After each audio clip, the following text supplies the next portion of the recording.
Sou Marcelo Tidel, gerente na StrategyN. Sou responsável pelo nosso programa de recrutamento para as vagas de estágio e de associate. Eu estou acompanhado aqui da minha colega Marcela, aqui na minha esquerda, à direita aí do vídeo, e do meu colega Jadson aqui na minha direita ou esquerda do vídeo. Eu já vou passar a palavra para eles se apresentarem, mas antes eu vou fazer a minha autodescrição. Eu sou um homem branco, de cabelos castanhos, olhos castanhos também, uma barba um pouquinho rala aqui. Estou usando uma camisa polo azul marinho, uma calça jeans também escura e sapatos brancos. Vou passar agora a palavra para a Marcela, se autodescrever e se apresentar aqui. Obrigada, Tidel. Eu sou Marcela, eu sou Senior Associate aqui na StrategyN. Eu entrei, vai fazer 3 anos. E, bom, minha autodescrição. Eu sou mulher, cabelo castanhos, olhos castanhos, cabelo curto na altura dos ombros. Estou vestindo uma blusa vinho, uma calça bege e um sapato preto. Agora eu vou passar para o Jadson.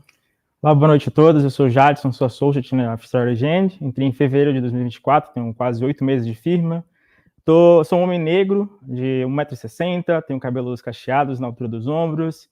Estou vestindo um suéter cinza escuro, uma calça jeans azul escura e um tênis azul. Ao meu fundo tem um padrão geométrico no formato cinza e também tem um fundo com uma tela branca, escrito do processo seletivo da StrategyN e o logo da firma.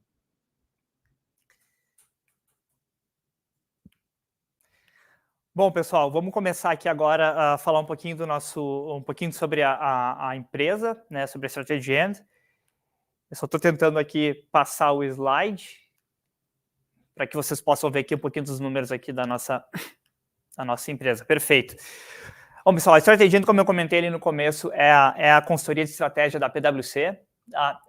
A StrategyN está no mercado já há mais de 100 anos. Tá? Ela conta hoje com mais de 3 mil consultores de estratégia em mais de 70 escritórios ao redor do mundo. Tá? Isso é só um pedacinho, né, dessa rede enorme a qual nós fazemos parte, que se chama PwC. A PwC no mundo tem mais de 327 mil profissionais. Acho que tem escritórios em quase todos os países do mundo. Nós temos escritórios em 152 países e é um total de 741 escritórios. Então, é uma empresa muito grande, um network muito completo, né, de empresas, que oferece 3 grandes linhas, né? A linha de advisory, onde nós, como StrategyN, né, estamos alotados, Assurance e Tax. E dentro do advisory, na consultoria, né, a gente tem consultorias de tudo que é tipo, desde conselho de estratégia, que é o nosso foco aqui, e dentro disso finanças, gestão, tecnologia, operações e riscos. E consultoria de negócios, a gente trabalha com transações, trabalha com finanças corporativas, avaliações, né, de valor de negócios, e reestruturação também. Dentro aqui da StrategyN, nós temos 5 indústrias foco. Isso não quer dizer que nós não atuamos com outras indústrias, mas dentro das indústrias que nós atuamos, a gente coloca mais energia, mais foco em 5 grandes pilares aqui. Mercado consumidor, onde a gente lida com clientes aqui como redes de supermercado, por exemplo. Temos o agronegócio, agribusiness, né, onde a gente tem clientes aqui de produtores de grãos, produtores de celulose, papel e outras indústrias, né, de agronegócio. Dentro de saúde, a nossa terceira aqui vertical, atuamos aí com hospitais, com farmacêuticas, com planos de saúde. Aí serviços financeiros e pagamentos, que é a área onde eu pessoalmente atuo mais diretamente. Nós temos clientes aí como bancos, instituições de pagamento, fintechs, né, e empresas novas aí que atuam nesse mercado, por exemplo, né, carteiras digitais, e outros tipos de empresas aí, mais dessa economia, né, financeira mais moderna que nós estamos vivendo.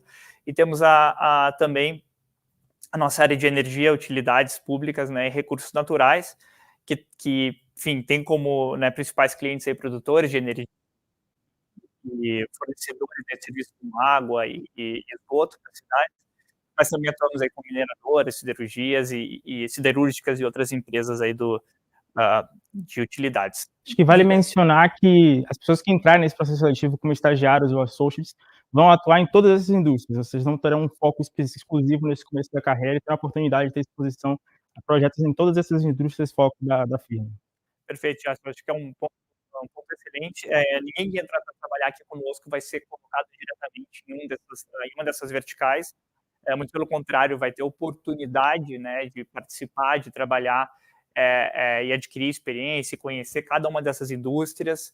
E aí, aos poucos, né, conforme for se desenvolvendo na sua carreira, conforme for tendo mais afinidade, né, por um assunto ou outro, vai se colocando e se especializando e aí criando, né, um arcabouço aí de conhecimentos para ser compartilhado aí com nossos clientes. Um pouquinho mais aqui sobre a Strategy, nós também, dentro de cada uma dessas verticais, né, nós produzimos muito conteúdo, nós estudamos muito, né, nós estamos sempre tentando nos iterar do que são as últimas novidades em cada um desses mercados, né, porque, obviamente, é isso que os nossos clientes esperam, né, que nós levemos para eles.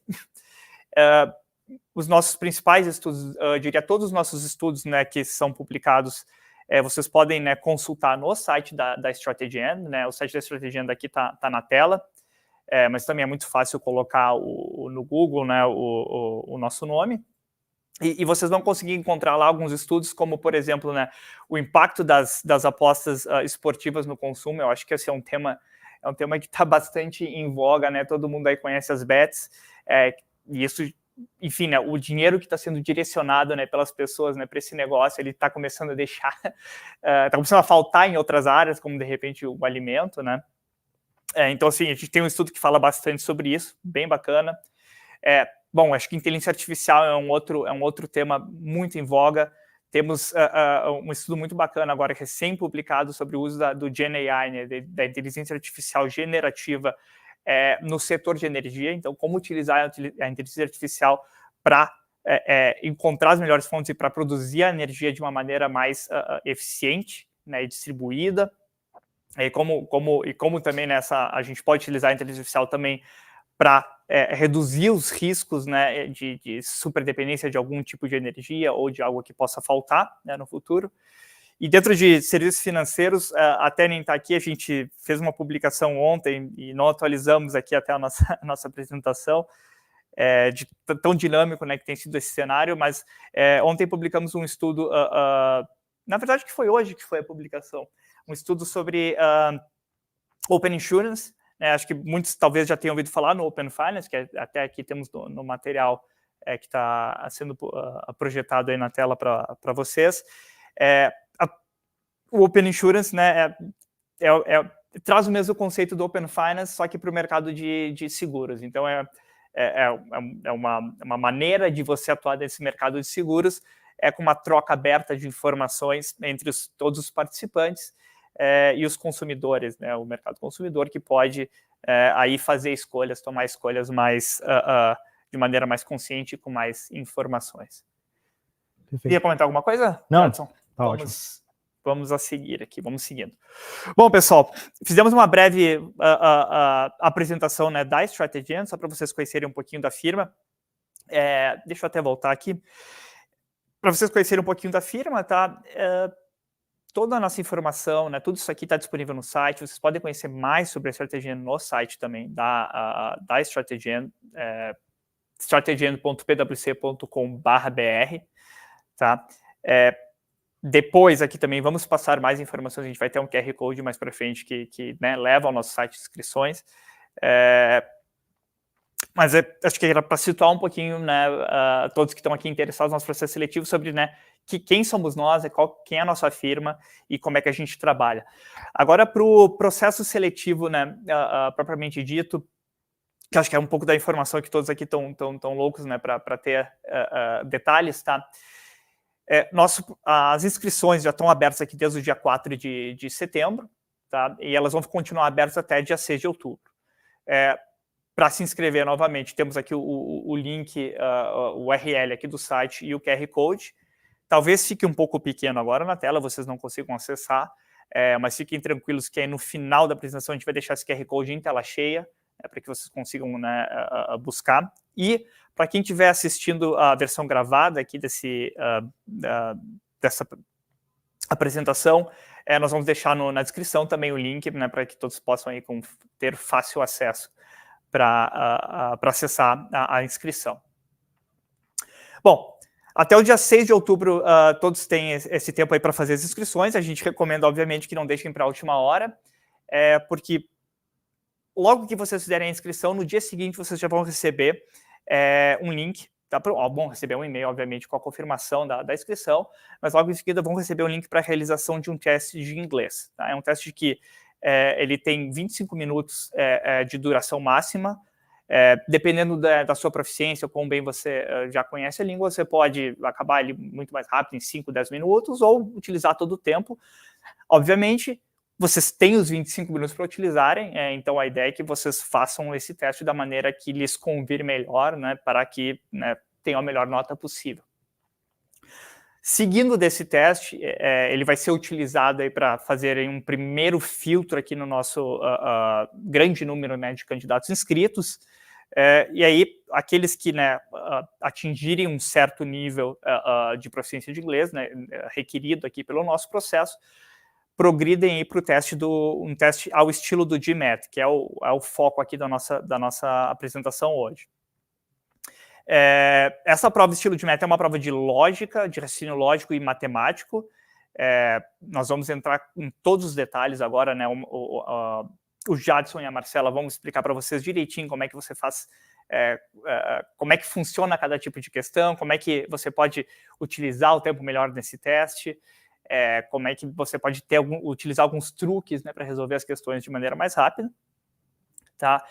Mas o ponto é que, né, faz parte aqui do processo seletivo, todos vão ter a possibilidade, todos e todas vão ter a possibilidade de escolher entre duas datas para a realização desse teste, que é o dia 18 de outubro ou o dia 19 de outubro, é uma sexta e um sábado. Então, são duas datas para que vocês possam se programar, né, que tem muita gente que trabalha, tem aula, enfim. Então, são duas datas que devem permitir com que a maioria das pessoas consigam achar um horário para fazer a prova. Aprovados, né, nessa prova, a gente vai fazer, nós recebemos os resultados todos, depois de um tempo, fazemos um ranking, né, dos melhores qualificados, e juntamos isso com uma série de outras informações que a gente vai absorvendo também ao longo de todo esse processo seletivo, né? Vocês, né, quando fazem a inscrição, colocam seu currículo, fazem o teste de inglês, mandam uma série de informações, e aí também temos a informação do GMAT. Com isso, com todas essas informações, a gente estabelece um ranking e vai convidar uma série de pessoas, né, para as entrevistas, para o primeiro round de entrevistas. Aí que a gente tem a primeira distinção entre o processo dos estagiários, né, o processo para estágio, e o processo para associate. No caso do processo para estágio, nós teremos somente um round de entrevistas. É um round único, né, que vai ser feito com um diretor da Strategy e um gerente ou associate, né, ou senior associate, perdão. E aí são duas entrevistas. Tá? É uma entrevista com o diretor e uma entrevista com a outra pessoa, com o senior associate ou gerente. Ao final dessas duas entrevistas, né, esse grupo se reúne para tomar a decisão aí quem serão os estagiários e as estagiárias até contratadas. Não há um segundo round nessa etapa. Já no caso, né, do processo para associate, ocorre esse primeiro round, né, com o diretor. Aí pode ser, na verdade, com um diretor ou uma diretora, ou um gerente, ou uma gerente da PwC, da Strategy, perdão, junto, né, em par também com outro senior associate, ou um associate da nossa equipe. Tá?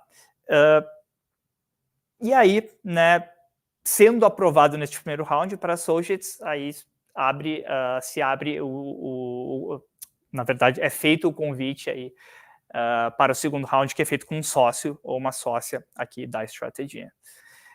Esse segundo round, né, obviamente não são todas as pessoas que participaram do primeiro round que vão para o segundo round, já é uma lista mais reduzida, mas aí essa é a etapa final. É uma entrevista com um sócio ou uma sócia, e aí, né, finalmente, após o dia 27 de novembro, que é quando a gente está prevendo terminar as entrevistas. E aí eu queria deixar uma coisa bem clara aqui, que pode ser que essas datas venham a mudar, elas não estão cravadas na pedra, às vezes a gente tem alguns ajustes para um pouquinho mais para frente, um pouquinho mais para trás, mas queremos terminar todo esse processo de entrevista até o dia 27 de novembro, para que na próxima semana, né, até a primeira, segunda semana de dezembro, a gente possa fazer as ofertas mandadas nossas cartas ofertas para aqueles selecionados e selecionadas, para finalmente aí termos aí início do trabalho aqui na firma em fevereiro de 2025. Então, esse aqui é um pouquinho do processo, tá, pessoal? Acho que a gente vai entrar bastante no teste estilo de meta aqui, então a gente não tem mais detalhes por enquanto, até entrar nessa parte. Mas antes disso, né, eu queria falar um pouquinho sobre a entrevista. Então, para aqueles que chegarem nas entrevistas, acho que é importante saber que é uma oportunidade de duas vias, né? Nós queremos conhecer vocês e queremos entrevistá-los e entrevistá-las, né? Entender o histórico, suas habilidades, como é que você se comunica, né? Como é que você sabe, você resolve problemas, como é que qual é essa capacidade de raciocínio, né, de resolver alguma coisa numa situação complexa ali, né, que nós temos, né, o case interview, que pode ser inesperado. Então, como é que você reage, né, nessas situações. Mas, por outro lado, a gente também gostaria que vocês nos conhecessem na entrevista. Então, também é um espaço aberto para que vocês façam perguntas e entendam se realmente vocês querem vir trabalhar conosco, né? A ideia que a gente quer nesse processo seletivo é que haja uma conexão, né, de duas mãos aqui. Que vocês queiram vir trabalhar conosco, mas, né, que nós também queiramos trazê-los aqui para trabalhar com a nossa equipe. Tá? Sobre a entrevista, tá? É uma entrevista que normalmente ela dura 1 hora, é um tempo que normalmente nós definimos, tá? Em que os primeiros 15 minutos dessa entrevista a gente utiliza para fazer essa conversa mais aberta, onde a gente se conhece, né? Você vai contar um pouquinho sobre né, o seu histórico, né, a sua educação, enfim, possíveis trabalhos anteriores, vai contar um pouquinho das suas expectativas aqui para a entrevista, e aqui a gente tem algumas dicas, né? Então, assim, acho que é muito importante demonstrar interesse, eu acho que isso aqui é a chave, acho que serve para qualquer processo, né, seletivo, eu diria, para qualquer tipo de entrevista. E não ser tímido, né? Eu acho que no trabalho de consultor, uma coisa muito importante é que, obviamente, que tem todo aquele trabalho analítico que a gente vai ficar em cima das planilhas, né, debulhando dados, mas, no fim das contas, o trabalho do consultor é falar com o cliente, transformar aquele monte de dados em informações em uma mensagem concisa e clara. Então, a gente já quer ver isso na entrevista, a gente quer ver se você vai ter essa capacidade, né, e talvez você não tenha, né, essa capacidade já muito bem desenvolvida, mas demonstre vontade, né, de chegar lá, porque com o tempo, né, sempre é possível treinar. Vamos passar pelo CV, pelo histórico, então conte, né, aproveite para contar as situações onde você resolveu problemas, onde você, né, se destacou aí no seu ambiente de trabalho, ou na sua escola, ou na sua faculdade. É um espaço muito aberto para a gente ter toda essa troca.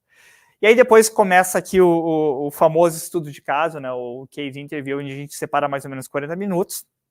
E aí esta parte da entrevista vocês vão ser submetidos aí a resolver um problema de negócio que vai ser colocado para vocês naquele instante. Então, isso não esse problema não vai ser passado para vocês antes, vocês não vão receber nenhuma cola, nada. Lá na hora, cada entrevistador ou entrevistadora vai trazer um caso de negócio diferente. E aí a ideia é você escutar muito bem esse caso, entender, garantir que você entendeu muito bem as instruções, né, que foram passadas aí pelo seu entrevistador ou entrevistadora. E aí comece a propor uma solução bem estruturada. O que é o mais importante aqui, nessa parte do estudo de caso, não é resolver o problema. Obviamente que a gente quer que você chegue lá no final e resolva. Mas é muito mais importante você mostrar que você consegue criar uma abordagem estruturada para resolver esse problema, que você está captando todos os dados, porque como é que funciona? Você vai perguntar, né, pois que dados eu tenho? Eu tenho dado de receita, eu tenho dado de custo, quais são os tipos de produtos, em que mercado essa empresa está atuando, enfim.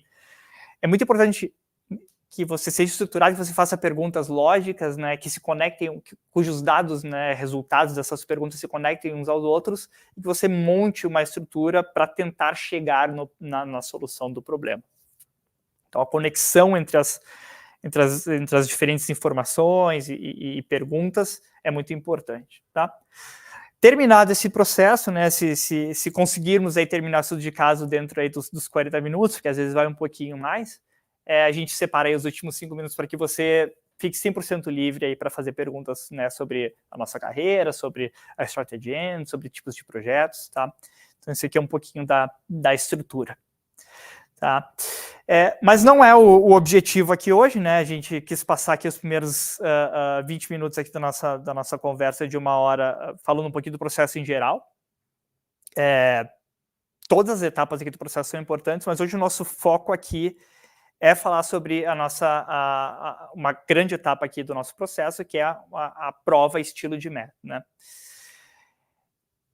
Eu vou passar agora para a Marcela, muito obrigado, que vai agora começar a contar um pouquinho de como é que funciona essa prova, né, o que vocês podem esperar, e depois a gente vai entrar nos detalhes aqui, como é que a gente vai resolvendo. Marcela, Beleza. por favor. Obrigada, Tílio. Então, pessoal, sobre a estrutura dessa prova estilo GMAT, ela tem o objetivo de avaliar o seu raciocínio lógico e a resolução de problemas quantitativos. Então, começando aqui com uma visão geral da prova. Quantas questões tem? 21 questões vão ser de problem solving, 7 questões de critical reasoning e 6 de data sufficiency. A pontuação, como ela vai funcionar? Primeiro ponto. Todas as questões elas têm o mesmo valor. E um outro ponto importante é que uma errada não anula uma correta. Então, não deixem questões em branco, porque não vai reduzir ali a sua pontuação. Tempo de resolução, 1 hora. E sobre restrição, não é permitido usar calculadora nem nenhum tipo de consulta externa. São 3 tipos de questões. Então, como que é o problem solving? São questões ali de matemática, que envolve conceitos de aritmética, de álgebra, de geometria, e vai testar ali o seu raciocínio lógico para resolver aquela questão de matemática. O critical reasoning, ele é raciocínio lógico também, mas com interpretação de texto. Acho que aqui vale ressaltar também que a prova ela é em inglês, tá? E, bom, continuando sobre o critical reasoning, a gente vai... esse tipo de questão, você tem que interpretar ali o argumento e escolher uma resposta que melhor reflete a conclusão do autor ali com base em uma suposição crítica ou crítica ao argumento. E, por fim, o data sufficiency, ele é um tipo de questão que ele vai colocar ali uma pergunta e aí o candidato tem que decidir se aquelas declarações fornecidas individualmente ou em conjunto são suficientes ou não ali para resolver o problema. Então, a gente mais para frente vamos passar cada uma delas aqui em exemplos para ficar mais claro. Até antes de você passar, Marcelo, eu queria fazer um adendo rápido aqui sobre o primeiro tipo de pergunta, que é o de problem solving, que vocês não se assustem, né? A gente começou a falar em álgebra, em aritmética, geometria, mas isso aqui nada mais é do que matemática do 2º grau, ou do ensino, isso já acabei de dizer a minha idade, né? Exatamente, do ensino médio, tá? São questões, não tem nada aqui que você não tenha tido até o 3º ano do ensino médio. O desafio aqui tá, e é por isso que a gente tem essa sessão aqui hoje, em resolver essas questões de maneira rápida, usando atalhos, usando lógica para conseguir pular algumas etapas quando possível. Tá? Mas não teremos derivadas, integrais, não teremos nada de faculdade de cálculo, né, que você tem uma faculdade de engenharia ou qualquer coisa desse tipo. Então podem ficar tranquilos. Inclusive, a gente tem pessoas de humanas no time, né? A gente tem uma psicóloga, por exemplo. Então, assim, não é esperado só pessoas de exatas dentro da firma. A gente tem um time diverso, isso é super importante. Se você acha que você não é uma pessoa de exatas, que isso não é para você, não se preocupa. E queria até fazer um convite para vocês se familiarizarem com a prova, né? Peguem papel e caneta para a gente experimentar um pouco aqui desse formato das questões, né? Nas próximas páginas a gente vai trazer um pouco dos formatos de cada uma delas. Começando aqui, a gente tem questões de problem solving, que são questões que a gente tenta aí justamente testar esses conhecimentos matemáticos com números, álgebra, cálculo, mas tudo muito voltado para uma certa lógica, né? Então a gente quer avaliar muito mais a sua capacidade de resolver problema do que de fazer cálculo em si. Então, para fazer esse processo de maneira estruturada, a gente propõe para vocês um roteiro para a resolução, que a gente traz algumas dicas aqui, né? Então, primeiro, analise a questão, depois defina com clareza o que está sendo pedido, aborde de maneira eficiente o processo e confirme se a sua resposta está de acordo com o que a questão está pedindo, né? Então, entrando um pouco mais aqui em detalhes, né? Na parte de analisar a questão, é super importante você compreender a situação que o problema está trazendo para você, o tipo de questão, antes de começar a resolver. Então, antes de partir, tentar fazer conta e entender, tá, beleza, o que está sendo pedido aqui com clareza? Transformar, talvez, o que está escrito numa pergunta muito clara. Cara, é isso aqui que está sendo pedido. Então, defina com clareza a tarefa que você está sendo avaliado, para evitar armadilhas, né? Respostas erradas. Às vezes você pensa que a questão está pedindo uma coisa, mas é outra. Então, por isso que é importante você ler com calma, estabelecer com muita clareza o que está sendo pedido. Na sequência, é importante você ter estrutura e formas de fazer a questão de uma maneira mais eficiente. Então, às vezes, você não precisa resolver o cálculo como um todo. Só de você substituir um número ou testar um número, você conseguiria já resolver. Então, essa é uma outra questão super importante na hora de vocês praticarem, né? Existem maneiras mais adequadas de você resolver determinados tipos de questão. E, por fim, vale fazer um teste aí para ver se sua resposta está correta. No lado esquerdo da tela, a gente tem uma questão exemplo, que é a seguinte, né? O João, ele gastou 40% do seu recurso que ele ganhou no mês com aluguel. E 30% a menos disso, ele gastou comprando uma lavadora. E a pergunta que nós é colocada é qual o percentual do que o João recebeu no último mês sobrou para ele ao pagar todas essas contas, né? E aí eu vou dar um pouquinho de tempo para vocês pegarem um papel, anotarem um pouco da questão. A gente já vai passar para o próximo slide para trazer um pouco do como que a gente estrutura aí essa resposta, né? Então vamos lá. Primeiro ponto, né? A gente começa lendo a questão. Então, o João gastou 40% em aluguel e 30% disso com um outro item que foi a lavadora. A gente pode, então, já eliminar algumas opções de respostas cujo valor é impossível de serem alcançados, né? Por exemplo, a gente quer saber quanto que sobrou para o João. Se ele já gastou 40% do que ele ganhou com o aluguel, é impossível que tenha sobrado 70% para ele, porque 40% já foi gasto. A mesma coisa valeria para o item D, que é 68%, porque para esse processo, como ele gastou 40%, o 68% já não bate com o valor que teria sobrado para ele.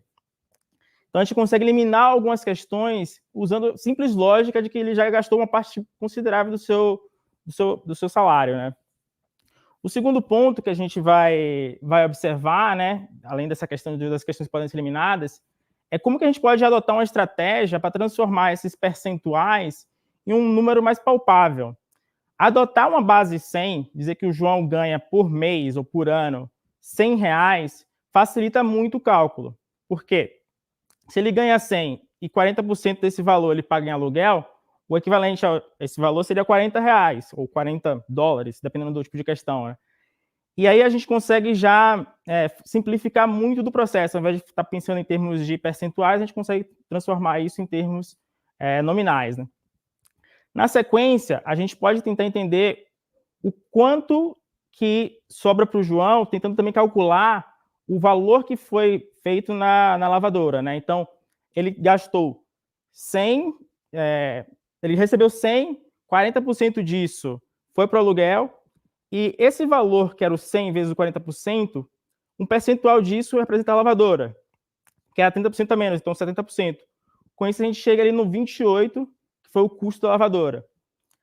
Ao somar o 40 mais o 28 e subtrair esse valor do 100, a gente consegue chegar na resposta, que foi o R$32, que seria, transformando isso, voltando para a base de percentagem, seria o 32%. Então, vocês conseguem perceber que, aplicando algumas técnicas de lógica, você consegue eliminar algumas alternativas, o que simplifica muito o processo. E caso vocês estivessem pressionados de tempo, vocês já conseguiriam chutar de uma maneira muito mais assertiva. E, ao fazer um cálculo transformando para uma base nominal, né, de números ao invés de percentuais, fica muito mais fácil você conseguir chegar na resposta final. Então, acho que esse é um ponto-chave, assim. Teria alguma outra dica, Marcela, para o pessoal de casa? Eu acho que é isso, Jadson. Acho que você deu as principais dicas. A gente eliminar essas que são impossíveis ajuda bastante com o tempo. Eu acho que, além de específico assim de problem solving, em todos os tipos de questão, de problem solving, data sufficiency, critical reasoning, tem alguns temas que eles são mais frequentes. Então, por exemplo, aqui a gente está falando um pouco de porcentagem.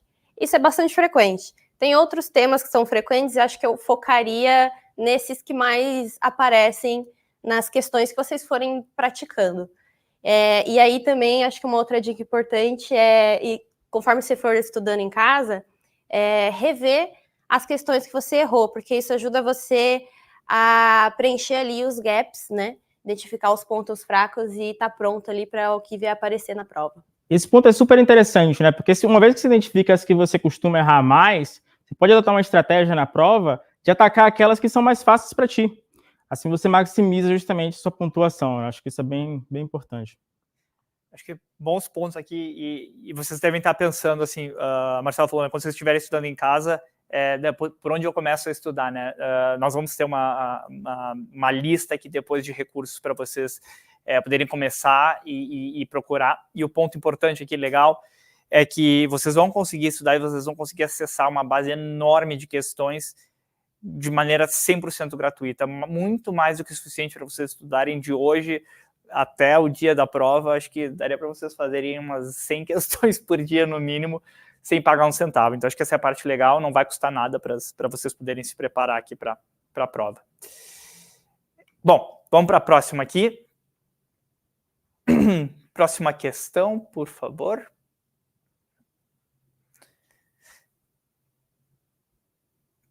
Acho que a gente só está tendo um pequeno probleminha técnico aqui para voltar as nossas questões aqui na tela, pessoal. Acho que agora já vai. Legal, pronto. Pode deixar que eu vou passando aqui, Marcela. Tá bom. Bom, vamos lá, então, agora um exemplo de critical reasoning. Então, assim como na de problem solving a gente sugeriu ali um roteirinho de solução, aqui também tem um que passa por 4 etapas. A primeira é identificar o tipo de questão, ou seja, você vai ler primeiro o enunciado, não é as alternativas, não é o texto, primeiro o enunciado e ali identificar qual é o tipo de questão. O segundo passo é desvendar o comando, ou seja, ler o argumento do autor e ali às vezes até parafrasear para garantir que você entendeu. Então aqui também é importante uma dica, não ler com muita pressa, porque se você tiver que ler várias vezes, isso pode atrapalhar ali com o tempo, que é uma prova bem, bem corrida. Acho que esse até quero aproveitar que esse é um erro que muita gente comete, às vezes, quando está aplicando o GMAT, de tentar ser muito rápido na leitura e acabar pulando uma palavra, assim, por estar efetuando uma leitura dinâmica, né? Acaba pulando uma palavra e perde completamente o sentido, né, do parágrafo. Perfeito. Aí você chega no final, putz, não entendi. Essa pressa, você vai acabar precisando de mais 20, 30 segundos para ler de novo com calma. Então, leia com calma a questão. Vale a pena, é um investimento de tempo que vai trazer um retorno muito mais, um retorno positivo, com certeza absoluta, em comparação, né, fazer uma leitura rápida e potencialmente aí perder. Se fosse uma prova física, né, como eu já fiz algumas, sem querer entregar a idade aqui, mas a gente conseguiria grifar, né, que aí facilitaria, mas aqui não é. Então, talvez uma sugestão que vocês podem testar em casa e comparar com essa estratégia e sem estratégia, como vocês são mais rápidos, por exemplo, fazer anotações assim de palavras-chave, tentar estruturar ali os argumentos e fazer o teste, ver como que vocês performam com essa estratégia, né? Acho que talvez ajude aí. Acho que tem até um ponto que você acabou de falar, né? Anotar no papel. Acho que a gente não falou no começo, né? Mas, pessoal, né, essa prova vai estar, né? Vai ser feita de forma digital. Vocês vão ter as questões, né, na tela do seu computador, tablet, enfim, celular. A ferramenta que vocês estiverem usando aí para fazer a prova de maneira digital. E aí, para resolver, de fato, vocês vão precisar de caneta e papel, né? Um lápis, papel, enfim, para fazer as contas na mão. Tá? É assim que, de fato, é feito. Não tentem fazer de cabeça. Não, as contas não... Algumas são feitas para você fazer de cabeça, né? Algumas porcentagens um pouco mais simples. mas vão ter contas aí que vocês vão ter que fazer multiplicações, divisões, enfim, às vezes é uma continha um pouquinho mais complexa, ou no mínimo, no limite para você ter a sua memória de cálculo e se organizar. Estruturar o pensamento. Perfeito. Por favor, obrigada, continua, Marcela. Bom, vamos lá. Então, depois você lê o enunciado, a questão, né, identificar e ler o que o autor tá estruturando ali de argumento. O terceiro passo é você prever a resposta. Então, segura a ansiedade antes de começar a ler as alternativas. Tenta ali, com base no enunciado e nos argumentos do autor, prever qual que vai ser a resposta. E isso, quando vocês testarem, vocês vão ver que funciona muito bem. Porque o próximo passo, que é o quarto, começar a ler as alternativas uma a uma, é muito, muito provável que a resposta certa vai estar bem próxima daquilo que você previu. Então, aqui vou dar um exemplo com essa questão aqui na tela. Pode passar, Tídio, por favor? Uhum. Então, vamos lá, passo a passo. Primeira coisa, ler ali, identificar o tipo de questão. A gente vê que é sobre uma suposição. Então, quando a gente for ler o texto, a gente vai atrás disso. O que ele está supondo, o autor? Então, passo 2, que é, né, de fato, ler ali o texto. Vamos ver aqui. No país X, todos os cidadãos eles são obrigados a votar ou eles sofrem multas, né? E porque votar no país X é obrigatório, mais de 99% das pessoas votaram na última eleição. Então, o vencedor da última eleição é verdadeiramente a escolha das pessoas.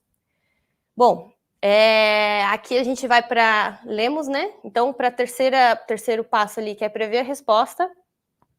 Bom, a gente percebe ali, lendo o texto e com o tipo de questão de suposição, qual que é a suposição do autor? A gente vê que ele está supondo ali que para o candidato eleito ser a verdadeira escolha, qual que é a suposição? Que o voto é livre e que ele expressa a preferência dos cidadãos e que são sempre computados ali de forma honesta e precisa.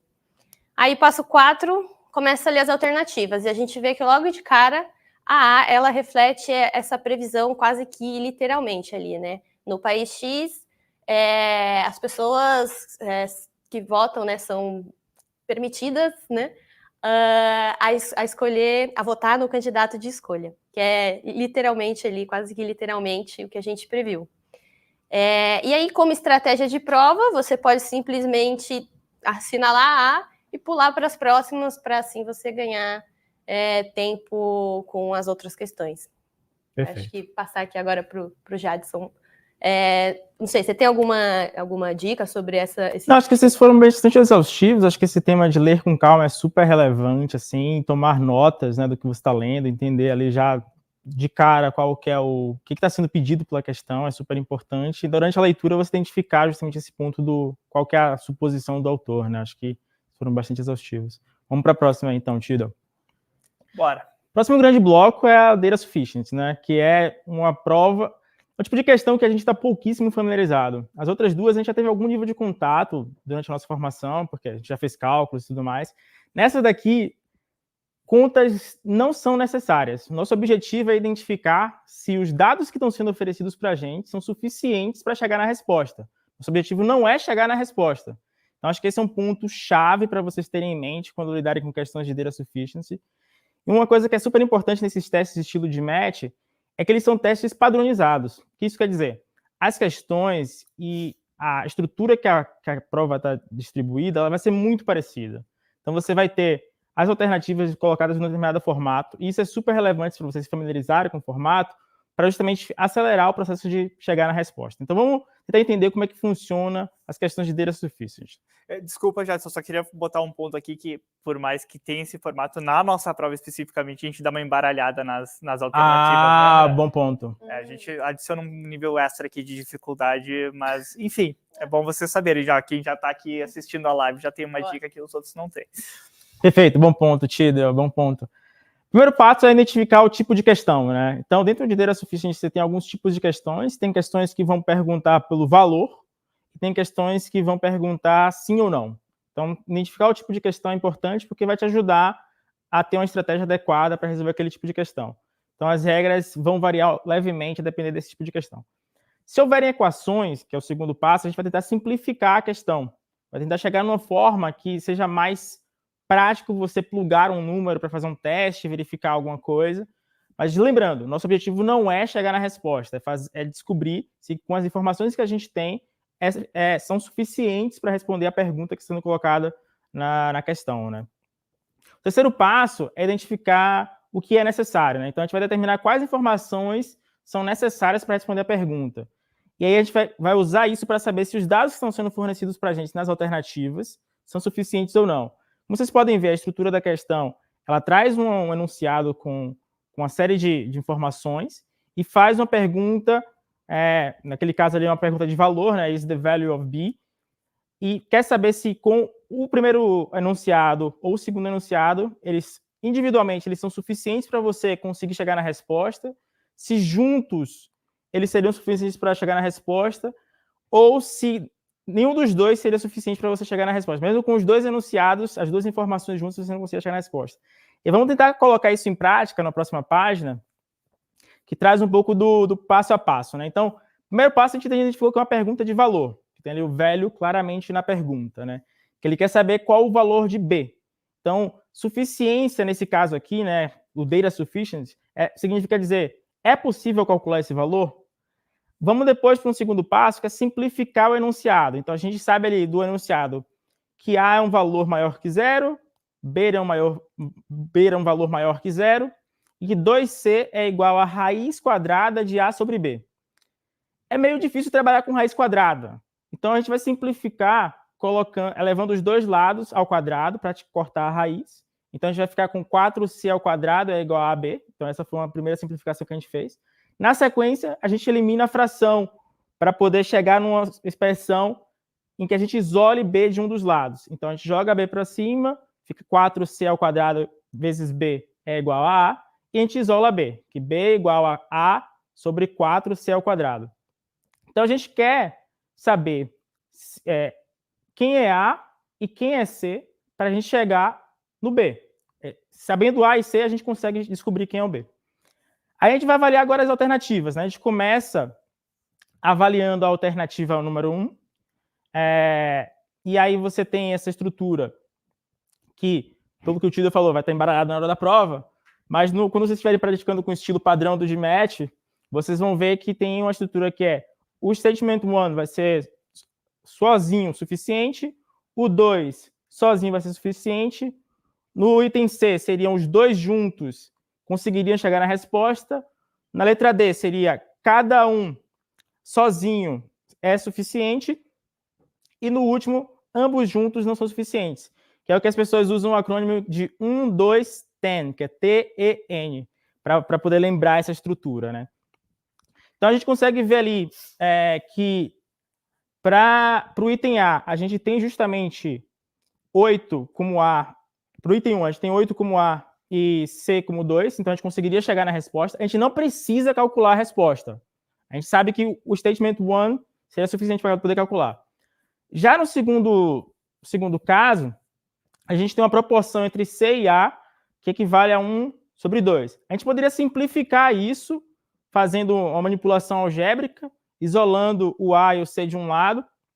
A gente chegaria no seguinte equivalência ali, né? Que A sobre 4C ao quadrado chega numa expressão que seria igual a 2. Então, a gente conseguiria, tanto com a resposta, quanto com o statement 1, quanto com o statement 2, chegar na alternativa, né? Então, o primeiro statement é suficiente para você calcular e o segundo statement também é suficiente. Então, nesse caso, a alternativa correta é a D, porque com cada um deles sozinho a gente conseguiria fazer esse cálculo. Então, é super importante que vocês se familiarizem com esse formato e com a ideia de que vocês não vão calcular. Porque se vocês calcularem, vocês vão estar perdendo tempo que não é necessário dentro do processo da prova. Vocês teriam alguma dica para data sufficient para o pessoal? Eu ia dizer que acho que na maioria das vezes não tem que calcular, mas acho que tem algumas questões que às vezes... eu ia falar... Às vezes para fazer um tirateima ali, pode ser que vocês queiram calcular. E talvez para testar alguma alternativa, algumas vezes pode ser mais rápido que fazer a manipulação algébrica, mas de maneira geral, o que o Jadson está falando é 100% correto. A gente não quer fazer, a gente quer evitar de todas as formas fazer os cálculos, porque aqui são números fáceis aqui nessa questão, mas poderia ser que esses números não fossem A igual a 8 e C igual a 2, e aí vocês estariam com uma enrascada grande aqui na mão, tendo que fazer uma conta aqui de multiplicação, divisão, com números enormes, e aí certamente esse tipo de coisa vocês não querem fazer durante a prova. Em casos em que a manipulação algébrica seja muito desafiadora, o que vocês podem usar de estratégia é plugar alguns números exemplo. Nesse caso aqui, a gente tem uma restrição de que A e B são números maiores que zeros, ou seja, são números positivos. Vocês poderiam escolher qualquer número positivo, né? Mas vamos pegar números simples, 1 e 2, por exemplo, para testar. Você poderia testar com pequenos números, porque aí fica mais fácil calcular, e aí você veria que um determinado tipo de statement é suficiente ou não, né? Então, acho que vale também esse tipo de estratégia de plugar nos casos em que a manipulação seja um pouco desafiadora, né? É exatamente isso que eu ia comentar. Às vezes está mais direto ali, você realmente não precisa resolver, mas antes de desistir e pular para a próxima, caso seja alguma coisa ali que esteja mais desafiador, vale a pena você tentar resolver, porque aí você vai encontrar onde estão as barreiras, onde está faltando a informação, e aí talvez você consiga chegar ali na solução, antes de chutar, né? Perfeito. Bom, maravilha. Bom, pessoal, a gente tem só 1 hora aqui hoje. Obviamente que a gente gostaria muito de poder passar por centenas de questões aqui com vocês, dar todas as dicas, mas bom que a gente não precisa fazer isso, porque tem muita informação sobre GMAT, sobre provas de estilo GMAT na internet, tá? E muita mesmo. Tem muita coisa paga, né? Que são cursos completos, com aulas, inclusive com instrutores, né? Privados, né? Particulares, que vão, né, marcar uma sessão com vocês.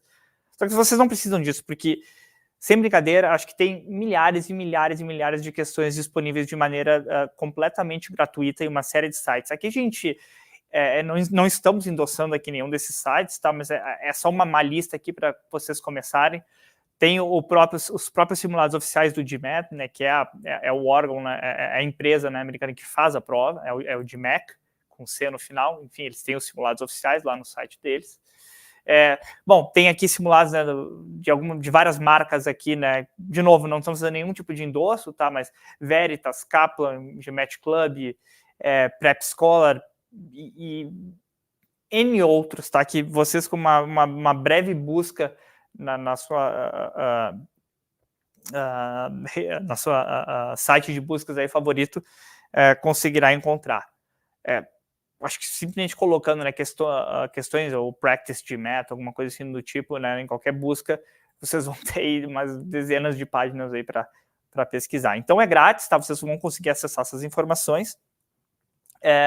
E não precisam se preocupar em sair comprando livros, ou pagando cursos, ou pegando aula particular, tá? Dá para muito bem, acho que a grande maioria das pessoas estudam dessa maneira, estudam de maneira, né, autodidata, tá? Até porque não é que só tenha questões simuladas, vocês de fato conseguem encontrar materiais que explicam as questões detalhadamente e de maneira super didática, tá? Então, acho que isso é um ponto importante. Agora, umas dicas aqui rápidas aqui sobre a prova, tá? De novo, né? A gente são 21 questões? Não, são 34. 34 questões ao todo. E vocês viram que tem 1 hora, né? Ou seja, é menos de 2 minutos por questão. Por isso aqui que é tão importante que o Jadson e a Marcela estavam falando, né?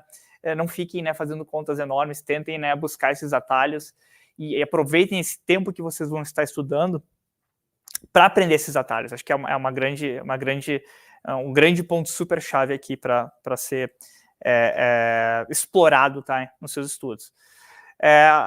Né, adapte a sua estratégia, né, o tipo de questão. Acho que cada questão acho que vai ficar bem claro para vocês que tem modelos de questão e cada um tem sua estratégia. Acho que utilize esses atalhos matemáticos, né, tem uma série de truquezinhos que podem ser utilizados com frações, com percentuais, com manipulação de expoentes, enfim. Grave isso bem, né? Esses truques é bom você ter na ponta eu ia falar da língua, né, mas na ponta do dedo ali na hora da ponta do lápis, para poder fazer as suas continhas aqui, tá? Pratique muito, tá, com simulados. E praticar simulados não é fazer questões, sem tempo. Praticar com simulados é você se colocar a pressão do tempo para resolver as questões, porque é isso que faz toda a diferença. Mas, novamente, né, são questões de matemática de segundo grau, tá? de ensino médio, e elas não são propriamente... Tem algumas que são difíceis, mas a grande maioria não é realmente difícil. Com 5 minutos e um tempo, ou até com uma calculadora, vocês conseguiriam resolver. Mas o ponto é resolver em menos de 2 minutos. Tá? Novamente, acho que revise conceitos básicos, né? Conceitos, né, de manipulação algébrica, de expoente, de como é que, enfim, como fazer multiplicações, divisões de maneira rápida, tá? Percentuais. Acho que tudo isso está nessas dicas, nesses materiais que eu comentei. E vá acompanhando o seu progresso. É muito importante que você consiga... e é para isso que são bons esses simulados, que você consegue fazer um simulado no começo, ver como é que você foi, estuda uma semana, estuda 2, faz um outro simulado, e aí você consegue ver onde é que você melhorou, onde é que você piorou. Bom, esperamos que não piore, né? Mas às vezes acontece, porque é muita pressão, é muito rápido, você está dedicando muito tempo, às vezes, a resolver algum tipo de questão que era mais difícil para você e acaba, né, deixando de lado algum outro. E nesse tipo de prova é muito importante você estar com aquela memória, né, que a gente fala memória muscular, né, muscle memory, mas no cérebro, né, memória cerebral para resolver rapidamente. Quase que um instinto, né? É quase um instinto. Uhum. Perfeito. Agora acho que a gente vai para as perguntas e respostas, né, pessoal? A gente tem mais alguns 8, 9 minutinhos aqui para fechar nossa sessão hoje. E aqui estamos vendo aqui uma pergunta da Maria Luísa, né? As entrevistas serão em inglês? Eu vou passar para a Marcela responder aqui. Tem uma parte da entrevista que o inglês vai ser testado, mas pode ser, acho que é de escolha do entrevistador, né? Mas acho que a maioria das vezes é 100% em a resolução do case, né? É em português. Normalmente o que acontece é que ali no momento de você se apresentar, ele pode perguntar alguma coisa em inglês ali, por exemplo, para você se apresentar em inglês, né? Perfeito. Acho que o que eu posso dizer é que não necessariamente a entrevista inteira vai ser em inglês, aliás, quase nunca é inteira em inglês, mas vai ter um momento da entrevista em que o seu inglês vai ser testado, o seu inglês de conversação vai ser testado. Pode ser durante o case, durante uma etapa do case, pode ser durante a apresentação no começo. Isso aí realmente a gente não tem um padrão, até para não deixar isso muito mecânico. A ideia é que seja mais natural aí durante a... Acho que vale a pena olhar para a entrevista como uma conversa, e costuma ser uma conversa. É uma conversa sobre negócios, sobre uma resolução de um problema, e uma coisa que é super legal, que eu sempre escuto dos colegas, é que assim, se você sentir que case é uma coisa chata, que está sendo insuportável se preparar para isso, talvez a carreira não seja tanto para você. Porque o case ele é uma versão do nosso trabalho simplificada e controlada. Nosso trabalho é resolver problemas complexos junto ao cliente, problemas de negócio. Então vejam a oportunidade de treinamento do case como parte da sua jornada para ser um bom profissional na firma, né? Perfeito. Temos mais algumas perguntas aqui. Deixa eu ver o que está chegando. Bom, como que é a cultura, como que é a cultura da Strategy End? Chegou essa pergunta aqui. Essa aqui eu vou pegar para mim. Bom, a cultura da Strategy End, ela é uma cultura de muita proximidade entre a liderança, entre os sócios, né? Para quem conhece um pouquinho, acho que eu vou até aproveitar o tempo. Para quem não conhece como é que funcionam, né, consultorias, você trabalha sempre em equipes, né? Todas as consultorias têm os sócios, que é o cargo mais alto, é a pessoa que é mais responsável ali pelo lado comercial, por vender projetos, por criar o que a gente chama por criar conhecimento, né? Desenvolver conhecimento em uma certa indústria. E aí você vai tendo os cargos, né, de diretoria, e os cargos de gerentes, e aí os cargos de associate, e senior associate e estagiário. Ao todo são 5 níveis, mais ou menos, na empresa. O ponto é que você não está sempre dividido, separado da liderança para esses 5 níveis. No nosso dia a dia do trabalho, é comum até que, talvez estagiários não tanto, mas que associates estejam trabalhando diretamente com sócios. Então, logo desde o começo, né, desde o comecinho da sua carreira, que você tem 20 e poucos anos, né, algumas pessoas um pouco mais velhas, já vão estar trabalhando direto com sócios, com pessoas aí com 30, com 40 anos de idade, 20 anos de experiência, 40, 50 anos de idade, que conhecem muito sobre uma indústria, que vão, né, é um coaching, né, no dia a dia do trabalho ali, extremamente valioso para as carreiras de vocês. E não só isso, né, não só de proximidade com a liderança, mas também vocês vão ser expostos perante os clientes, né, perante altos executivos dos clientes também. Então, isso é uma coisa, é uma característica muito clara aqui do nosso dia a dia no trabalho da Strategy End. Vamos passar aqui para a próxima pergunta. Deixa eu ver o que chegou aqui. Bom, tem que preparar case para entrevista? Acho que eu falei um pouquinho disso, mas eu vou passar para o Jadson, né? A gente tem que preparar um case para essa entrevista? Como é que funciona? Não. O case é preparado pelo entrevistador. Então, você tem que chegar preparado para fazer um desafio de negócio, mas o case em si é trazido pela pessoa que vai te entrevistar. Então, não se preocupa nesse caso. O importante é você estar familiarizado com o formato de case, familiarizado com todo o ritual da entrevista, entender como é que funciona, como é que você se estrutura, como você comunica, como que você faz perguntas, como que você avança dentro do processo. Mas o case em si é preparado pela pessoa que vai estar te entrevistando. Eu acho que tem um ponto importante aqui também, que vale a gente alinhar sobre aquele tipo de case que é a guesstimation. Ele pode cair também, né? Eu entendo que sim, que isso está sobre a escolha do entrevistador. Então, às vezes mas a gente... explica o que é guesstimation, então, né?